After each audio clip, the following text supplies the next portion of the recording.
Hey there, nurse friend. How are you doing? It's so good to see you guys again. Really great to have you all here.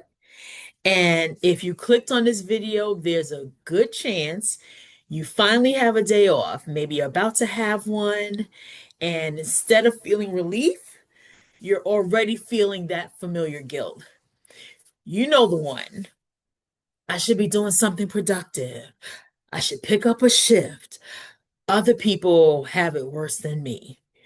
Well, today we're going to talk about nursing downtime, what it really is, and why it feels so uncomfortable for many of us, and how to actually make the most of your time off without turning rest into another obligation. So, this isn't about becoming the most optimized version of yourself. This is about learning how to rest in a way that actually restores you, not just physically, but emotionally and mentally too. So if you're tired, overstimulated, or just looking for some permission to exhale, you're definitely in the right place. Now, why is downtime so hard for nurses? Let's name something that really doesn't get talked about enough. Nurses are conditioned to be on all the time. At work, you're constantly anticipating the needs of your patients and your clients. You're constantly multitasking. You're always absorbing emotions. You're always managing risk. You're managing responsibility. You're managing urgency. Over time, our nervous system forgets how to turn that off. So when you finally get downtime, instead of relief, you feel restless, anxious, guilty, or sometimes just empty, as weird as that may sound. Because no one is asking you for anything, it feels unfamiliar. So many nurses struggle with downtime because our worth has been tied to productivity. We're always praised for sacrificing ourselves. And we've been taught that rest is something that must be earned, and that caregiving itself and being a caregiver, it's become part of our identity. So if you ever thought, why can't I just relax like everybody else? Nothing is wrong with you. Nothing is wrong with you. It's just your nervous system hasn't been taught how to rest safely yet. So I think we should just redefine something right now. Making the most of your time off does not mean cramming errands into every free hour you have. It doesn't mean catching up on everything that was neglected. And it doesn't mean becoming a new, better version of yourself or turning rest into something that's on a list that you check off. For most nurses, or for nurses, honestly, making the most of time off means choosing activities that restore you and not deplete you. Letting your body come out of survival mode. We spend so much of our time in survival mode, just going from one thing to the next. And I mean, because we give our all in everything we do, it's understandable when at the end of a shift or the end of a day, or you finally have a day off, you are truly drained. So we also want to create moments when we're not needed, when we're not fixing something, where we're not performing. Sometimes the most productive thing you can do on your day off is nothing that looks productive at all. That's what it should look like. Nothing that looks productive at all. And sometimes that's what it's going to be and what it should be. Rest is not laziness. Rest for us as nurses is maintenance. And for others too who have really high demanding jobs, rest is maintenance for a nervous system that sees too much. We have to be honest. I don't think we take into account the fact that, sometimes you hear about soldiers who have PTSD because of what they've seen when they've gone to war, what they've seen on the battlefield.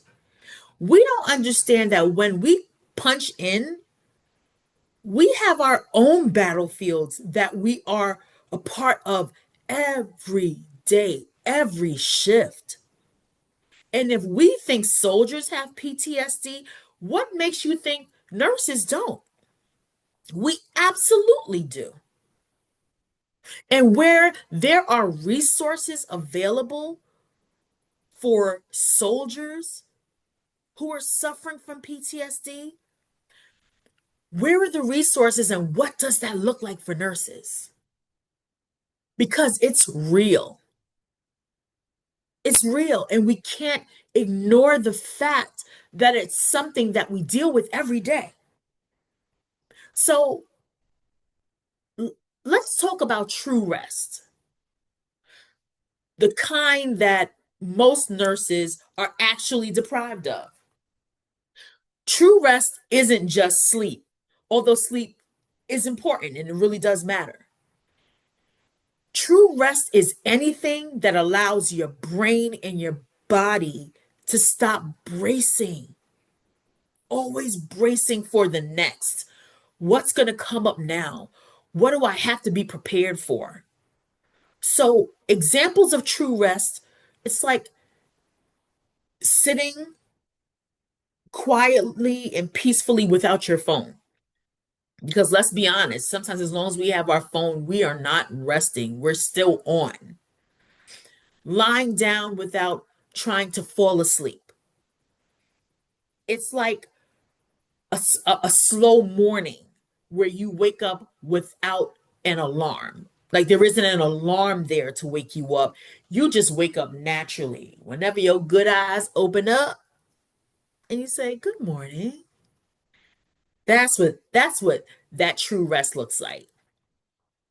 Just stretching, being in nature, watching something that's familiar, something that's light, something that's not requiring so much of you mentally and emotionally. But here, truthfully, this is the hard part.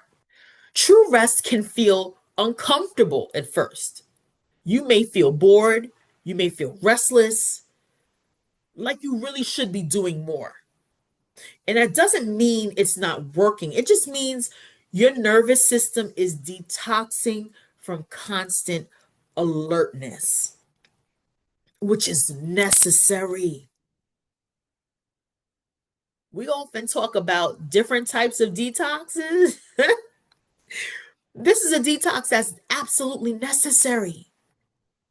So if all you do on your day off is rest, understand that that day is not wasted. That day is medicine. It's medicine for your body. It's medicine for your mind. It's medicine for your emotions. It's medicine for your soul. So, another thing that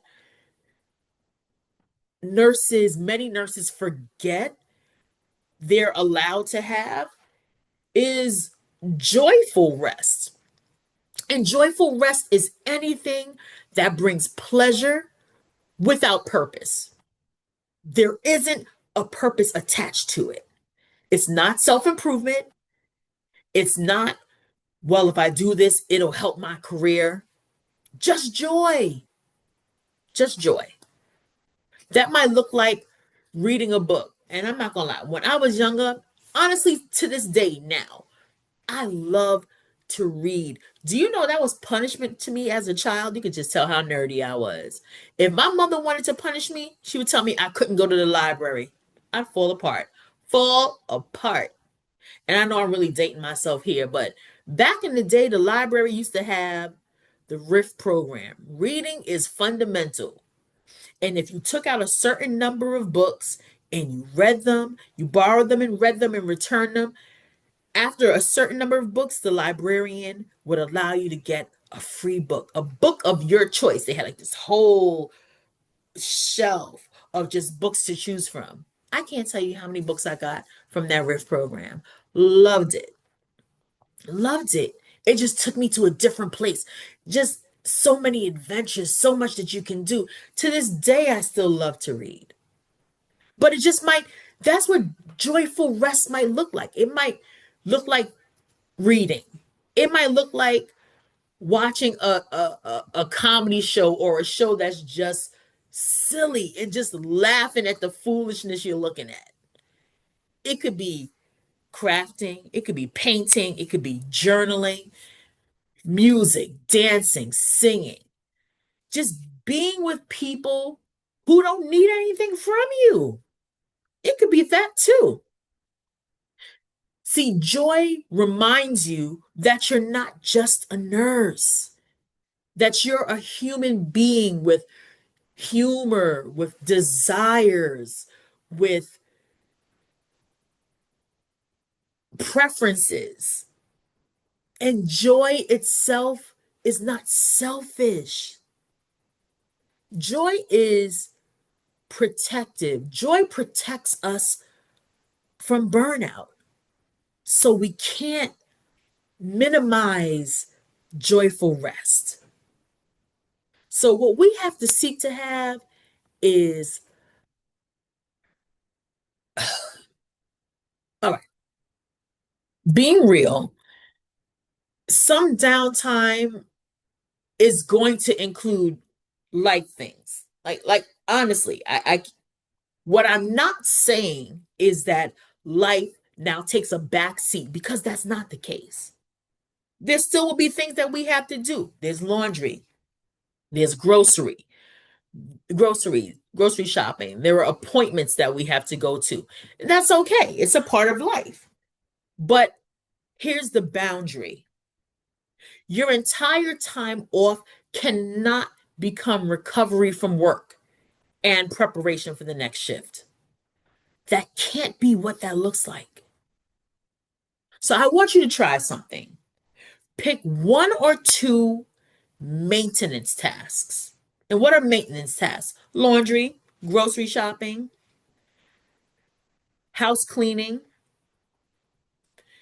Pick one or two of those things, or whatever those things are, those maintenance things are in your life, and set a clear stopping point. Not something that you do until it's all done. No, be specific about the time you assign to it. Like, I'm only going to do this for 15 minutes. I'm only going to give this half an hour. Don't let these tasks consume your entire day. You don't need to earn rest by being productive first.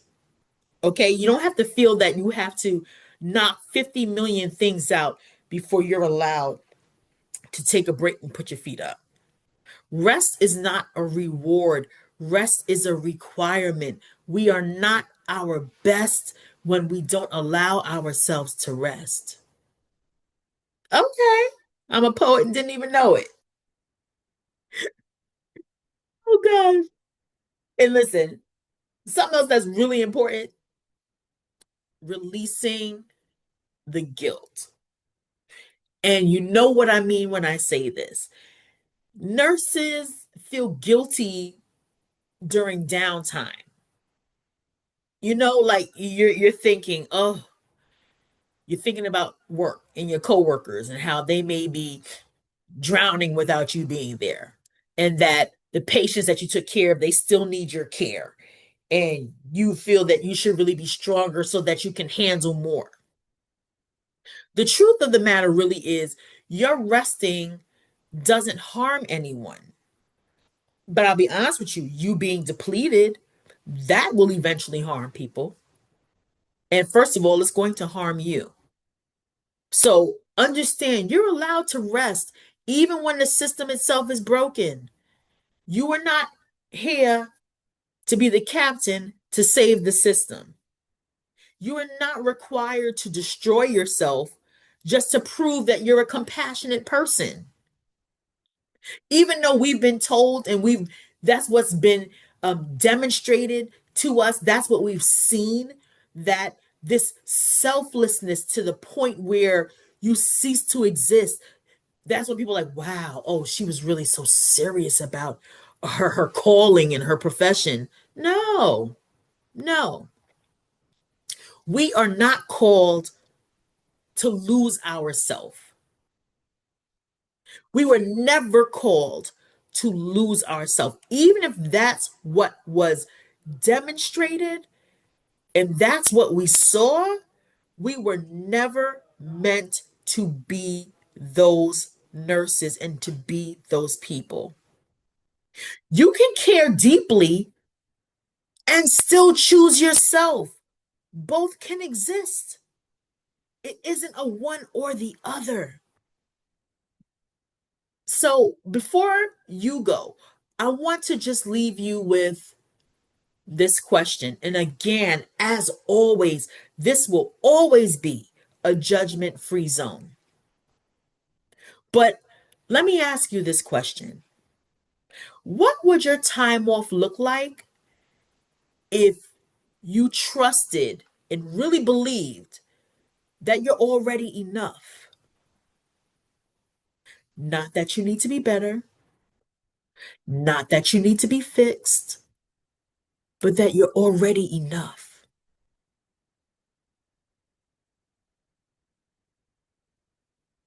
It's something to really think about. If you find this video resonated with you, I'd really love to hear from you in the comments. What do you struggle most with on your days off? Or what actually helps you get rest, even if it's a little rest? I just want you to know and understand you're not alone in this. And you don't have to earn your right to breathe and to be able to rest. Take care of yourself, my nurse friend. And I'm going to see you in the next video. Remember, we're doing this every day. So I will see you tomorrow. Take care.